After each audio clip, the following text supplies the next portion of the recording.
পোরশায় উৎসব মুখর পরিবেশে বিএনপির ঈদ পুনর্মিলনী ও শুভেচ্ছা বিনিময় অনুষ্ঠিত। পোরশা নওগাঁ প্রতিনিধি এম মান্নানের রিপোর্টে বিস্তারিত। সাথে আছি আমি রীতা শ্রাবন্তী।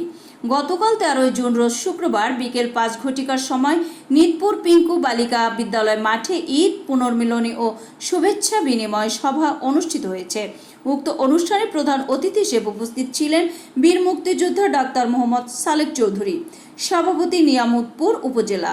প্রধান বক্তা হিসেবে উপস্থিত ছিলেন জনাব মোহাম্মদ খালেদ হাসান পাহিন, বিএনপি চেয়ারপারসন উপদেষ্টা মণ্ডলীর সদস্য, এবং বিশেষ অতিথি ছিলেন আলহাজ জনাব মোহাম্মদ তৌফিকুর রহমান শাহ, সাবেক সহসভাপতি পোরশা মোহাম্মদ মাসুদুর রহমান রানা, সাবেক সাধারণ সম্পাদক পোরশা আলহাজ শফিউল মণ্ডল, মোহাম্মদ আজহার আলী, মোহাম্মদ আব্দুল কালাম, মোহাম্মদ মোরসালিন সহ আরও অনেকে। অনুষ্ঠানে সভাপতিত্ব করেন মোহাম্মদ সানাউল্লাহ মণ্ডল, সভাপতি মিদপুর ইউপি। সঞ্চালনায় ছিলেন রাকিবুল ইসলাম এবং অনুষ্ঠানটির আয়োজন করেন পোরশা উপজেলা বিএনপির ও বিভিন্ন অঙ্গ সংগঠনের সহযোগীরা। এ অনুষ্ঠানে প্রধান বক্তা জনাব মোহাম্মদ খালেদ হাসান বলেন, আমি বিএনপি থাকা অবস্থায় এই এলাকায় অনেক উন্নয়ন করেছি।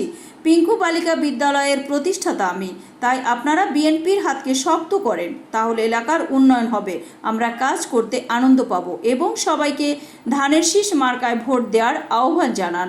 অপর বক্তা ডাক্তার মোহাম্মদ সালেক চৌধুরী, সাবেক 3 বারের সংসদ সদস্য নওগাঁ 1, বলেন, বিগত আওয়ামী সরকারের আমলে বিএনপির অনেক নেতা দুর্নীতির দায়ে জেল জুলুম সহ্য করতে হয়েছে, কিন্তু আমি অন্যায় করিনি, অন্যায়ভাবে সম্পদের পাহাড় গড়িনি, বিধায় আমাকে জেল জুলুম ভোগ করতে হয়নি। তাই আমি এই জনসাধারণের মাঝে অঙ্গীকার করতে চাই, আমি সামনের সংসদ নির্বাচনে এমপি পদপ্রার্থী।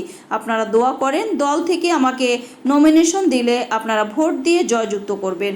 আমি কথা দিলাম। উনি যতদিন ছিলেন, উনি ইন্ডিয়ার বিরুদ্ধে ট্রান্সপোর্ট দ্বীপ নিয়ে সেই সময় তো সৈন্য শোক চলছিল, অল্প সৈন্য, উনি যুদ্ধ করতে গেছে এবং কখনো ভারতকে ছাড় দেয় নাই।